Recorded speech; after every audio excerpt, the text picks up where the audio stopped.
उद्धव साहेब पक्षप्रमुख म्हणून एक बाळासाहेबांचा वारसा लाभलेला आणि तो एक थोडा गॅप तो दिसून यायचा. पण गद्दार जर कोण असेल तर ते खरे गद्दार आहे, कारण त्यांनी शिवसेना प्रमुखांच्या विचारांशी गद्दारी केली आहे. लोकांचा विचार कोणी करत नाही, परंतु या निवडणुकीत मी प्राधान्याने ह्याच गोष्टीला प्राधान्य दिलेलं आहे. लोकांची जी मनस्थिती आहे त्याचा वेध घेऊन त्यांना जे अभिप्रेत असलेलं तेच निवडणुकीचा एजेंडा ठरवला आहे. आणि सर्व धर्माला सर्व जातीला घेऊन जाण्याचं नेतृत्व केवळ मोदीजींमध्ये आहे. त्यामुळे मोदीजींच्या नेतृत्वाखाली हा देश सुरक्षित आणि सन्मानित आणि आंतरराष्ट्रीय पातळीवर महासत्ता बनेल. मोदीजींवर शिवसेना प्रमुखांचा खूप विश्वास होता आणि मोदीजी हे एकमेव व्यक्ती आहे जे शिवसेना प्रमुखांचे विचार पुढे घेऊन जातात, त्यांचं स्वप्न पूर्ती करतात. अयोध्यामधील भव्य राम मंदिर असेल, 370 कलम असेल, तर मोदींशिवाय कोणी दुसरी व्यक्तीच नाही की शिवसेना प्रमुखांचा विचार पुढे घेऊन जाणार आहे.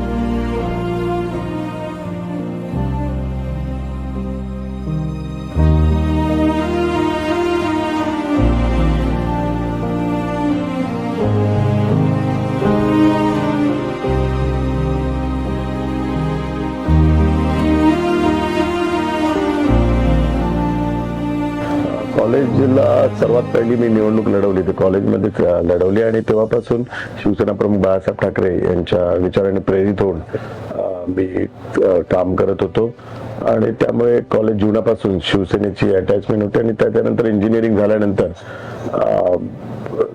बाळासाहेबांचा एक प्रोजेक्ट आहे रमादामचा, तो प्रोजेक्ट हाती घेतल्यानंतर बाळासाहेबांची एक जवळीक त्या ठिकाणी निर्माण झाली आणि तेव्हापासून शिवसेनेचं काम अजून जोमाने चालू झालं.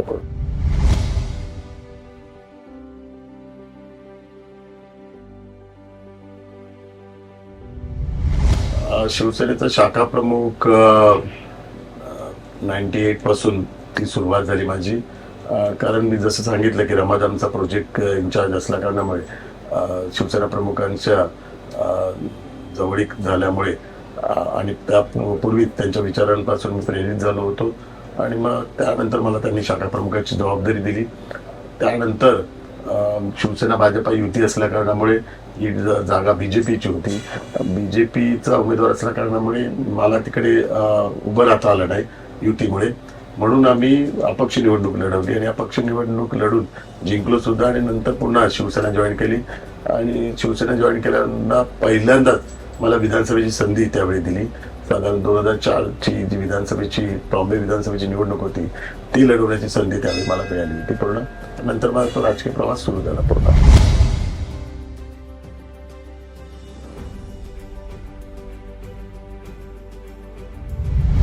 त्यांचं व्यक्तिमत्व एक ऊर्जा देणारं, प्रेरणा देणारं आणि खूप असं वेगळं व्यक्तिमत्व होतं. मी भेटायला ज्यावेळी जायचो त्यावेळी एक वेगळी ऊर्जा त्या ठिकाणी नेहमीच मिळायची आणि त्यांचं व्यक्तिमत्वात सगळे गुण बघितलेत. एक शिवसेना प्रमुख म्हणून पण बघितलेलं त्यांना मी, कधी एक पिता म्हणून पण मुलाची जशी काळजी घेतात तशी आमची काळजी घेतलेली आहे. कधी गुरुप्रमाणे मार्गदर्शन पण त्यांनी केलेलं आहे आणि कधी त्यांनी विविध क्षेत्र आहेत, क्रीडा क्षेत्र असेल, साहित्य असेल, कला असेल, त्यातल्या पण त्यांच्यातले जे गुण आहेत, कला गुण असेल किंवा असेल, ते पण त्यांच्या नेतृत्वामधून दिसून आलेले पूर्ण. तर या सर्वांचं मार्गदर्शन खूप त्यांच्या नेतृत्वातून लाभलं आम्हाला.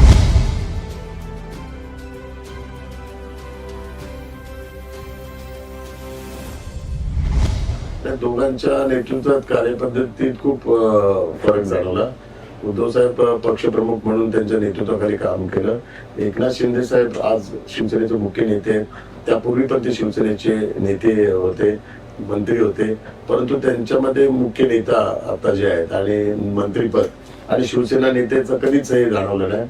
नेहमीच ते शिवसैनिक म्हणूनच वागले, शिवसेनेचा प्रमुखाप्रमाणेच वागणूक दिली.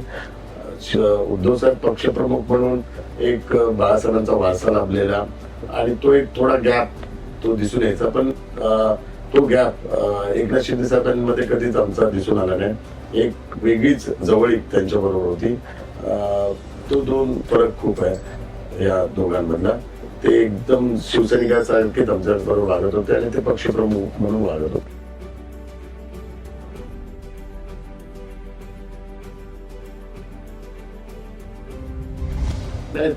शिवसेना प्रमुखांचे विचार घेऊन आम्ही सर्वजण पुढे जात आहोत. हिंदुत्वाचे विचार घेऊन पुढे जात आहोत. त्यामुळे जे लोकांना अभिप्रेत आहेत आणि ज्या विचारांवर आणि ज्या विषयावर त्यांनी आम्हाला मतदान केलं 2019ला महायुतीचा उमेदवार म्हणून, तर त्यामुळे गद्दार जर कोण असेल तर ते खरे गद्दार आहे. कारण त्यांनी शिवसेना प्रमुखांच्या विचारांशी गद्दारी केली आहे. जे शिवसेना प्रमुखांचे विचार होते, काँग्रेस बरोबर जर आम्ही गेलो तर माझं दुकान बंद करेल, काँग्रेस राम मंदिराच्या बाबतीत जी भूमिका होती, जी काँग्रेसची भूमिका, ती विरोधी भूमिका होती.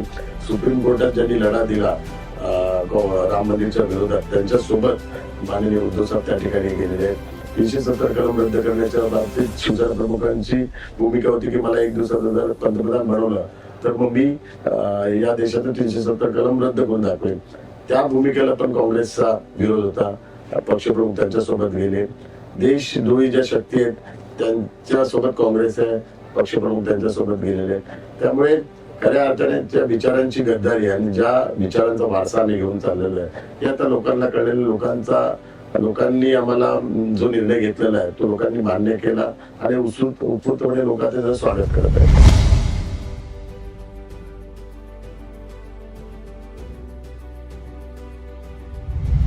आगामी निवडणूक ही सर्वात महत्वाची निवडणूक आहे देशाच्या दृष्टिकोनातून. जे विकसित भारतचं स्वप्न माननीय पंतप्रधान नरेंद्र मोदीजींनी आपल्या समोर ठेवलेलं आहे, त्या विकसित भारताची सुरुवात ही आपल्या घरापासूनच सुरुवात होणार. आपलं घर विकसित झालं तर आपला प्रभाग विकसित होईल, आपला शहर विकसित होईल, आपला राज्य विकसित होईल आणि तेव्हाच विकसित भारत होईल. त्यामुळे हे वर्ष शिवसेना प्रमुखांच्या स्वप्नपूर्तीचं वर्ष आहे. जी स्वप्न माननीय पंतप्रधान नरेंद्र मोदीजींनी पूर्ण केले, 370 कलम असेल, अयोध्येतील भव्य राम मंदिर असेल, आता समान नागरी कायदा असेल, विकसित भारतचं स्वप्न पण माननीय शिवसेना प्रमुखांनीच बघितलं होतं. परमपूज्य डॉक्टर बाबासाहेब आंबेडकरांनी ते बघितलं होतं स्वप्न. संविधानापासून जी निर्मिती केलेली तीच निर्मिती विकसित भारताची त्यांची संकल्पना होती. ती आता प्रत्यक्षात येण्याकरता ही 5 वर्ष खूप महत्वाची आहे. त्या 5 वर्षात जे आपण यापूर्वी आपली अर्थव्यवस्था 11 पासून 5व्या स्थानावर आलेली आहे, पुढच्या टप्प्यात आपण 3ऱ्या स्थानावर येणार आहे. त्यामुळे आपल्या भारतीयांच्या दृष्टिकोनातून ही 5 वर्ष महासत्तेकडे जाताना एक माइलस्टोन असणार आहे. म्हणून या 5 वर्षाच्या निवडणुकीकरता ही निवडणूक अत्यंत महत्वाची आहे, देशाकरता, आपल्या परिवाराकरता आणि पक्षाकरता. कारण आम्ही जो निर्णय घेतला त्या निर्णयानंतर पहिल्यांदाच ही निवडणूक होते.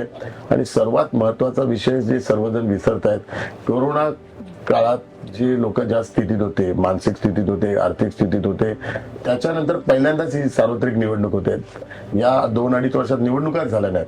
त्यामुळे लोक कोरोनाच्यातून ज्यावेळी बाहेर पडले त्यांची मानसिक स्थिती काय, त्यांची आर्थिक स्थिती काय याचा कोणीच विचार पण केला नाही. आणि आजच्या बदलत्या राजकीय परिस्थितीत कुठला राजकीय नेता त्याच्यावर भाष्य पण करत नाही. प्रत्येक जण आपल्यावर आरोप देशारोप चालू आहे, व्यक्तिगत आरोप करतायत, घाणेरड्या भाषेत हे करतात, अर्वाच्य भाषा वापरतायत. हे लोकांना पसंत नाही.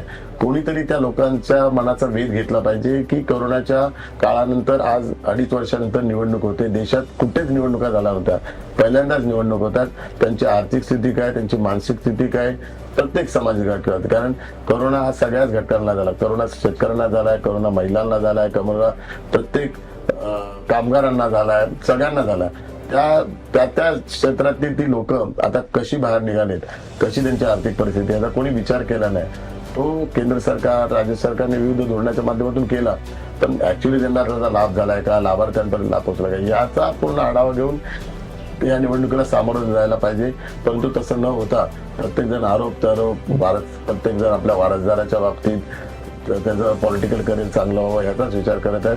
लोकांचा विचार कोणी करत नाही. परंतु या निवडणुकीत मी प्राधान्याने ह्याच गोष्टीला प्राधान्य दिलेलं आहे. लोकांची जी मनस्थिती आहे त्याचा वेध घेऊन त्यांना जे अभिप्रेत असलेलं तेच निवडणुकीचा एजेंडा ठरवला आहे.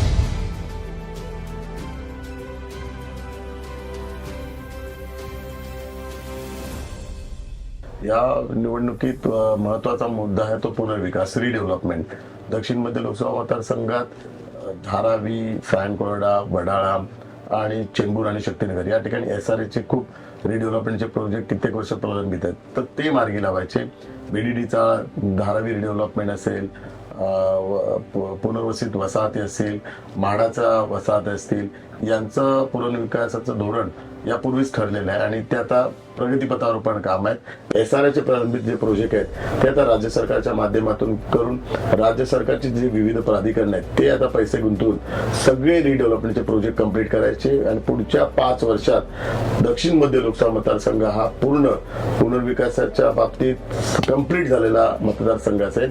आणि मी लोकांना आश्वासन केलेलं आहे की पुढच्या निवडणुकीत मी तुमच्या स्वतःच्या जे मालकी हक्काचं पुनर्विकासाचं जे घर आहे, रिडेव्हलपमेंट झालेलं घर, तिथे मी तुमचा प्रचार करणार आणि आशीर्वाद करण्याकरता घेण्याकरता येणार, हे मी लोकांना आश्वासन केलेलं आहे.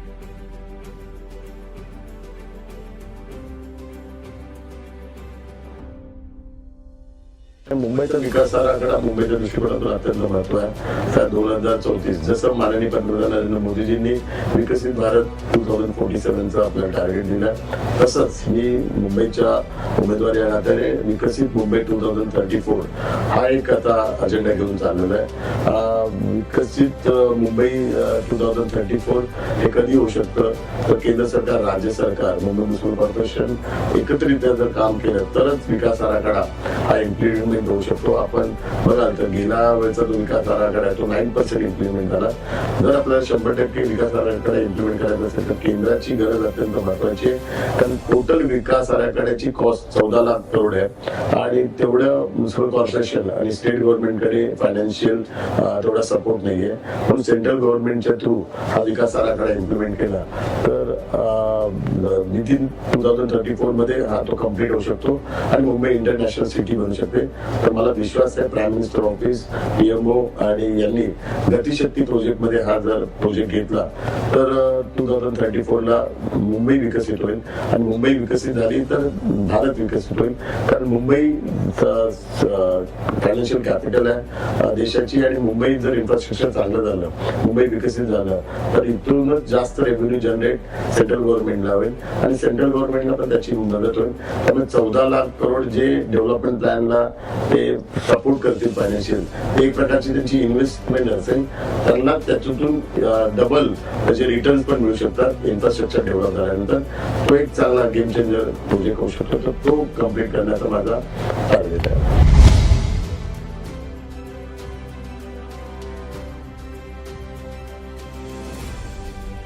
देशात पुन्हा एकदा मोदी सरकार येणं हे देशाच्या दृष्टिकोनातून अत्यंत गरजेचं आहे. सर्वात महत्वाचं की जागतिक पातळीवर आपली महासत्ता बनवण्याचा जो आपला ध्येय आहे ते केवळ आदरणीय पंतप्रधान नरेंद्र मोदींच्या नेतृत्वाखाली आपण पूर्ण करू शकतो.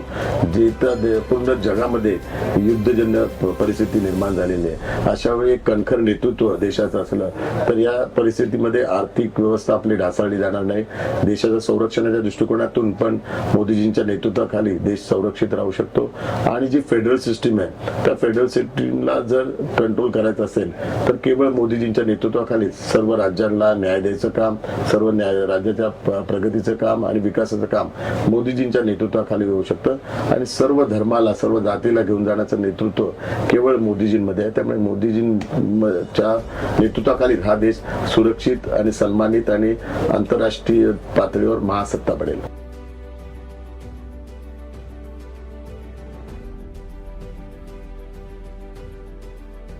मतदानाचा टक्का वाढवण्याकरता आम्ही वेगवेगळे उपक्रम हाती घेतले. होळीच्या वेळी पण आम्ही जो मतदानाचा रंग आहे त्याचं लोकांना आवाहन केलं की हा रंग म्हणजे होळी रंगपंचमी हा रंगांचा उत्सव असतो, तर जो मतदानाचा रंग आहे त्याला पण तुम्ही महत्व द्या आणि तो लोकशाहीचा उत्सव आहे तो साजरा करताना या त्या शाहीच्या रंगाला तुम्ही महत्व द्या, हे आम्ही आवाहन केलं होतं. आणि लोकांना मी हेच आवाहन करतो, तुम्ही मतदान करा, जास्तीत जास्त मतदान होऊन द्या. उमेदवार कोण ते तुम्ही तुमचा तो व्यक्तिगत तुमचा अधिकार आहे, तो अधिकार तुम्ही बजावा. पण मतदान लोकशाही टिकवायची असेल आणि ज्यावेळी जगामध्ये आपण सर्वात मोठी लोकशाही आपण बोलतो तर त्या मोठ्या लोकशाहीला मतदान पण त्याप्रमाणे झालं पाहिजे. तर जगाला दाखवून देण्याकरता आपण मतदान 100% करायला पाहिजे. त्याच्यावर पूर्ण विश्वास आहे, कारण हा पूर्ण लोकसभा शिवसेना प्रमुख बाळासाहेब ठाकरे यांच्या विचारांचा सन्मान करणारा, डॉक्टर बाबासाहेब आंबेडकरांच्या विचारांचा सन्मान करणारा आणि सर्व मतदार हे नेहमीच माझ्या पाठीशी उभे राहतात. त्याचं मूळ कारण क्या या दोन्ही महान पुरुषांचा आदर्श घेऊन मी काम करतो. त्यामुळे हा मतदारसंघ हा बालेकिल्ला आहे आणि शिवसेनेचा परंपरागत मतदारसंघ आहे. शिवसेनेचा भावनिक एक जवळीक आणि प्रतिष्ठेचा हा मतदारसंघ आहे आणि पुन्हा एकदा या ठिकाणी मला या ठिकाणी विजयी करून इथले मतदार शिवसेना प्रमुख बाळासाहेब ठाकरे यांचं स्वप्न साकार करते.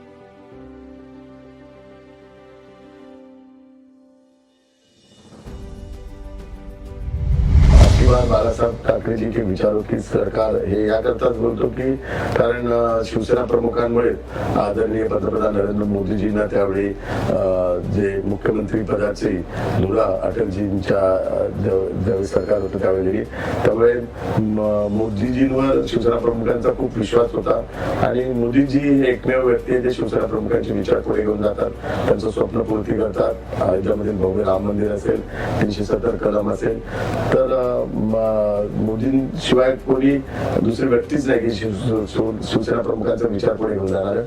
म्हणून आम्ही या गोष्टीचा उल्लेख करतो, अब की बार शिवसेना प्रमुख बाळासाहेब ठाकरे जी की मोदी सरकार, विचारो की मोदी सरकार.